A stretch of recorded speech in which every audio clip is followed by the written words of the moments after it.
Bonjour, bienvenue sur ma chaîne Caraïbes Entrepreneur Podcast. Donc aujourd'hui, on va parler des 7 inconvénients à être salarié. Donc j'ai noté cela en fait pour te montrer que être salarié sur du long terme, ce n'est pas un bon plan. Ça peut être un bon plan sur du court terme, mais sur du long terme, il faut que tu vraiment crées, développes une entreprise, une stratégie pour être indépendant financièrement. La première idée que j'ai notée, c'est quand tu es salarié, ton salaire est limité. C'est-à-dire que c'est le patron qui décide de ton taux horaire et en fonction de cela, ton salaire sera déterminé. Donc ton salaire sera limité. Ton salaire sera en fonction de ton taux horaire. Donc par rapport à ton poste, à ta fiche de poste, il va décider que tu mérites un taux horaire de certain montant. Donc après, le deuxième point, c'est que tes horaires sont définis. Donc on va te dire que tu dois commencer à telle heure et que tu dois terminer à une certaine heure.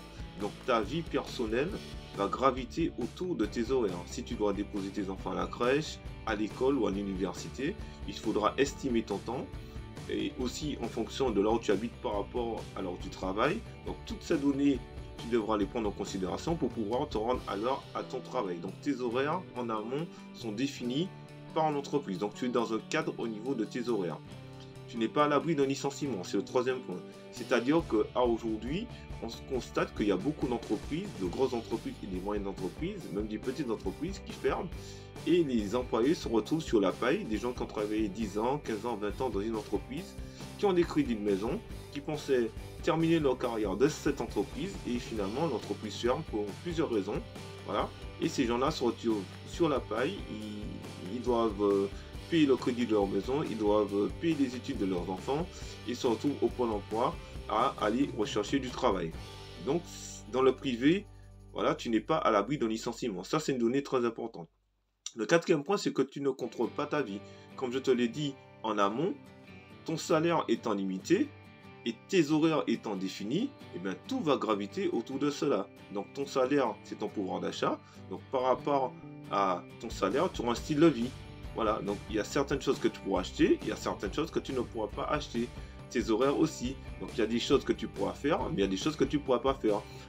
Tu pourras faire des choses une fois que tu auras quitté ton travail.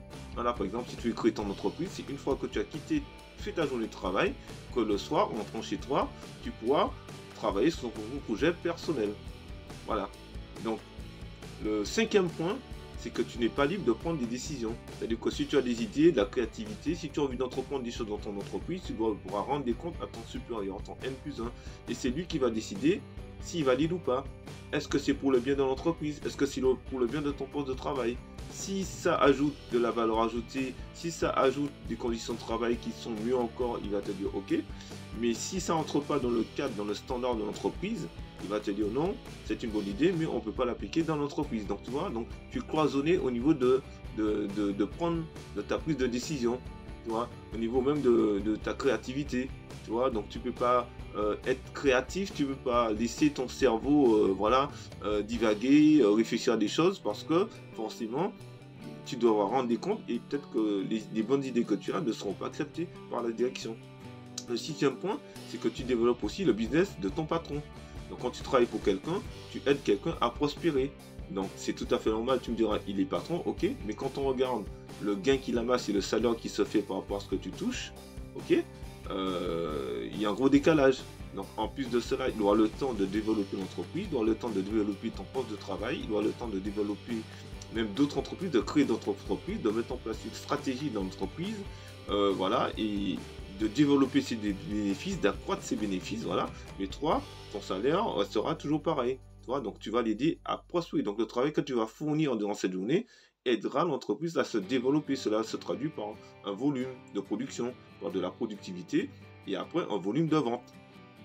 Le septième point, si on peut parler aussi de la retraite. Quand on travaille toute sa vie pour un patron en étant salarié et quand on regarde le salaire qu'on touche à la retraite, c'est pas énorme, sachant qu'à la retraite tu as moins de vigueur, tu es âgé, bien souvent on est en moins bonne santé que quand on avait 18 ans forcément, voilà, et donc peut-être que voilà, il y a des médicaments à acheter, il y a aussi peut-être qu'il y a des, si tu veux entreprendre des choses, des voyages, si tu veux sortir, profiter de la vie, eh bien, il faut avoir aussi les moyens de pouvoir faire cela.